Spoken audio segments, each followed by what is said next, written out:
Hello everyone, welcome to picture YouTube channel. So Upendra గారు act చేసిన movie UA అయితే 20th అయితే రిలీజ్ అవుతుంది. సో ఈ మీ పిల్లలకు జాతి ముద్ర శిబిరాల పైన వేయించుకోవాలని ఇది సర్కార్ వారి ఆదేశం. బ్రో, మనోళ్ళంతా మంగళ గ్రహం పైకి వెళ్తున్నారు. వాళ్ళు ఎంతంత లేటెస్ట్ వెపన్స్ కొన్నారో తెలుసా? మనం చాలా సేఫ్ గా ఉన్నాం బ్రో.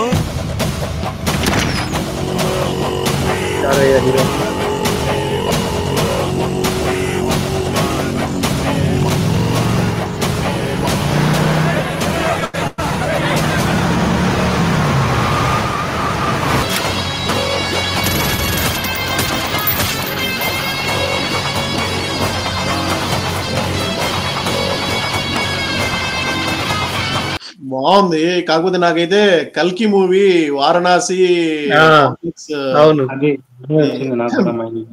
కాన్సెప్ట్ వాడినట్టుగా అనిపించింది.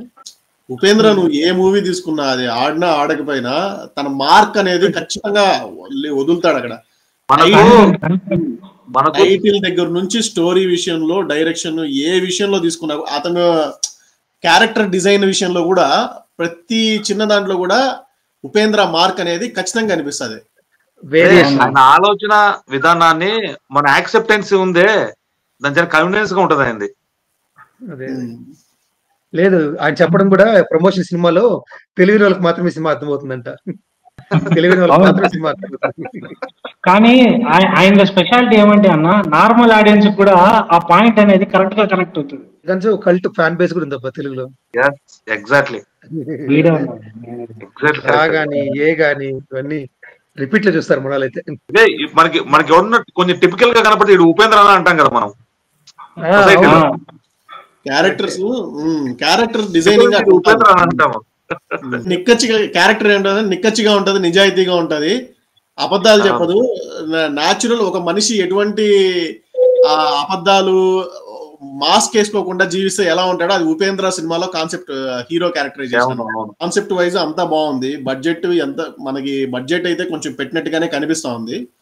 తెలుగులో ఈ మధ్యకాలంలో ఉపేంద్ర మూవీస్ ఏవి రిలీజ్ సరిగ్గా హిట్ అవ్వాలా. యాక్చువల్గా ఈ మూవీ హిట్ అయ్యి మంచిగా కలెక్షన్ రావాలనేసి నా ఫీలింగ్. చూద్దాం ఎట్లుంటుందో. ఉపేంద్ర సినిమా ఎంత చేస్తుందో అంతే పెట్టింటాడు. ఆయన క్రాస్ అవ్వడు. అందులోనే ఆయన రిచ్ గా చెప్పాడు, ఏదో ఆ స్కేల్ ను కరెక్ట్ గా ఫాలో అవుతూ చెప్పాడు. ఉపేంద్ర గారి సినిమాలో ఒక మ్యాజిక్ ఏమంటే అన్న, ఆయన చేసే సినిమాల్లో కొన్ని సీన్స్ ఉంటాయి, సినిమా ఆడినా ఆడకపోయినా ఆ సీన్స్ అల్టిమేట్ హిట్ అయితే. So hoping for UA success. All the best UA team.